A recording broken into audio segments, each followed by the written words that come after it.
بسم اللہ الرحمن الرحیم۔ حافظ ابن رجب حنبلی 795 ہجری علماء حنابلہ میں ایک بہت بڑے عالم ہیں۔ کئی کتابوں کے مصنف ہیں۔ طبقات حنابلہ پر ان کی ایک بڑی مشہور کتاب ہے۔ وہ اپنی اس کتاب طبقات حنابلہ میں قاضی ابو بکر بن محمد بن عبد الباقی بغدادی رحمہ اللہ کے حالات میں ان کا عجیب و غریب واقعہ ان کی زبانی نقل فرماتے ہیں۔ قاضی ابو بکر فرماتے ہیں کہ میں ایک زمانے میں مکہ مکرمہ میں آ کر رہائش پذیر ہو گیا۔ ان دنوں میری مالی حالت اچھی نہ تھی۔ ایک دن میں بھوک سے نڈھال تھا اور بھوک مٹانے کے لیے میرے پاس کوئی درہم اور دینار نہیں تھا۔ میں مکہ مکرمہ کی سڑکوں پر پھر رہا تھا کہ اچانک مجھے ایک ریشم کی تھیلی پڑی ہوئی ملی جس کا پھندنا ریشم کی ڈوری سے بنا ہوا تھا۔ میں اس تھیلی کو اٹھا کر گھر لے آیا اور اسے کھول کر دیکھا تو اس میں سے بڑے قیمتی موتیوں کا نہایت قیمتی اور نفیس ہار ملا۔ میں نے اس جیسا ہار آج تک نہیں دیکھا تھا۔ ہار کو گھر میں رکھ کر میں باہر نکلا تو دیکھا ایک بڑے میاں اعلان کرتے پھر رہے ہیں کہ ان کے ہاتھوں میں ایک پھٹے پرانے کپڑے میں 500 دینار بندھے ہوئے تھے اور وہ یہ کہہ رہے تھے کہ جو شخص موتیوں کے ہار والی تھیلی واپس کر دے گا اس کو 500 دینار انعام دیا جائے گا۔ میں نے ان بڑے میاں کے اس اعلان کو سن کر اپنے دل میں کہا کہ میں بھوکا بھی ہوں اور ضرورت مند بھی، کیوں نہ میں وہ ہار والی تھیلی واپس کر کے 500 اشرفیاں انعام میں لے لوں اور ان سے اپنی ضرورت پوری کر لوں۔ میں نے ان بڑے میاں کو بلایا اور اس کو اپنے گھر لے آیا۔ میں نے اس تھیلی کی نشانیاں ان سے پوچھی۔ اس نے تھیلی کی پوری تفصیلات مجھے بتائیں کہ تھیلی کس رنگ کی تھی، اس کا پھندنا یعنی اس کی جو ڈوری تھی وہ کیسی تھی، ہار کس قسم کا تھا اور اس کے موتی کیسے تھے۔ جب میری پوری تسلی ہو گئی تو میں نے وہ تھیلی نکال کر اس بڑے میاں کے سامنے رکھ دی۔ اس نے تھیلی پکڑ کر 500 دینار میرے آگے رکھ دیے تاکہ میں انعام کی وہ رقم لے لوں۔ میری اس وقت ایک عجیب حالت تھی۔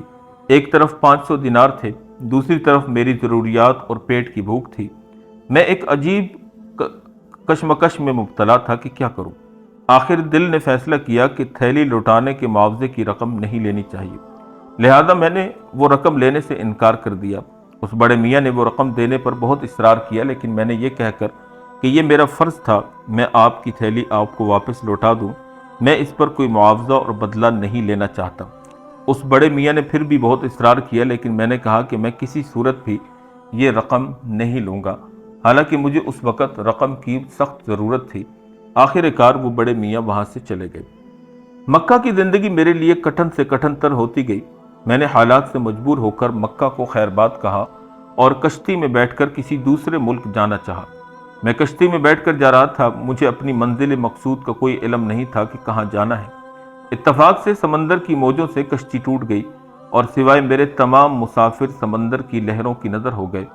ان کا سامان بھی ان کے ساتھ بہہ گیا۔ میں اکیلا اور تنہا کشتی کے ایک تختے پر سطح سمندر پر تیر رہا تھا۔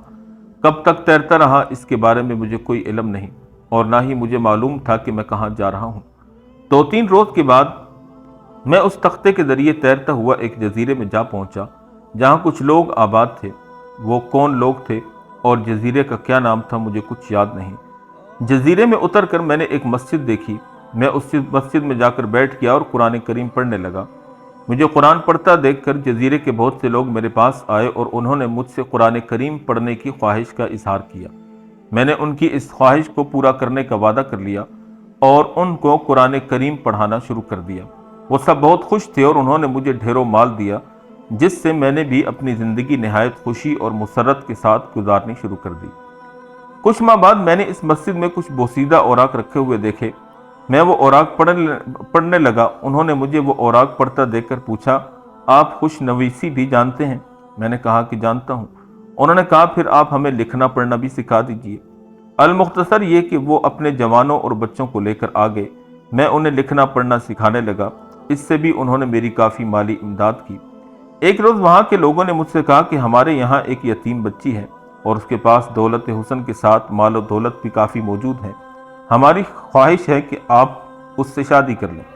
میں نے انہیں منع کیا کہ میں ایسا نہیں کر سکتا، لیکن انہوں نے اس قدر اصرار کیا کہ مجھے ان کی بات ماننا پڑی۔ جب پہلی رات میں اسے میرے پاس لے کر آئے تو جو ہی میں نے نظر اٹھا کر اسے دیکھا تو میں نے اس کے گلے میں وہ ہار لٹکا ہوا دیکھا۔ میں نہایت حیرت سے اس ہار کو کافی دیر تک دیکھتا رہا اور یہ سوچتا رہا کہ یہ ہار تو میں نے اس بڑے میاں کو دیا تھا، یہ اس کے پاس کیسے آ گیا۔ لوگوں نے جب یہ دیکھا کہ میں لڑکی نہیں بلکہ اس کے گلے کے ہار کو دیکھ رہا ہوں تو لوگوں نے مجھ سے کہا کہ حضرت آپ نے تو اس یتیم لڑکی کا دل توڑ دیا ہے، آپ اسے دیکھنے کے بجائے اس قیمتی ہار کو دیکھ رہے ہیں جو اس کے گلے میں لٹکا ہوا ہے۔ کہتے ہیں کہ میں نے انہیں ہار کا پورا قصہ سنایا تو سب ایک ساتھ خوشی سے اچھل پڑے اور انہوں نے خوشی سے ایک ساتھ اللہ اکبر کا ایسا نعرہ لگایا کہ تمام اہل جزیرہ نے آواز سنی۔ میں نے پوچھا کہ کیا ہوا، آپ اتنے خوش کیوں ہو رہے ہیں اور اس خوشی کے نعرے کی وجہ کیا ہے؟ وہ کہنے لگے کہ جن بڑے میاں نے آپ سے یہ ہار لیا تھا وہ اس لڑکی کے باپ تھے۔ وہ کہا کرتے تھے کہ مجھے اس دنیا میں صرف ایک پکا اور سچا مسلمان ملا ہے جس نے مجھے یہ قیمتی ہار بغیر کسی معاوضے کے لوٹایا ہے۔ اس شخص کی ایمانداری اور سچائی سے متاثر ہو کر وہ یہ دعا کیا کرتے تھے کہ اللہ مجھے اس شخص سے دوبارہ ملا دے تاکہ میں اس سے اپنی بیٹی کا نکاح کر دوں اور اسے اپنا داماد بنا لوں۔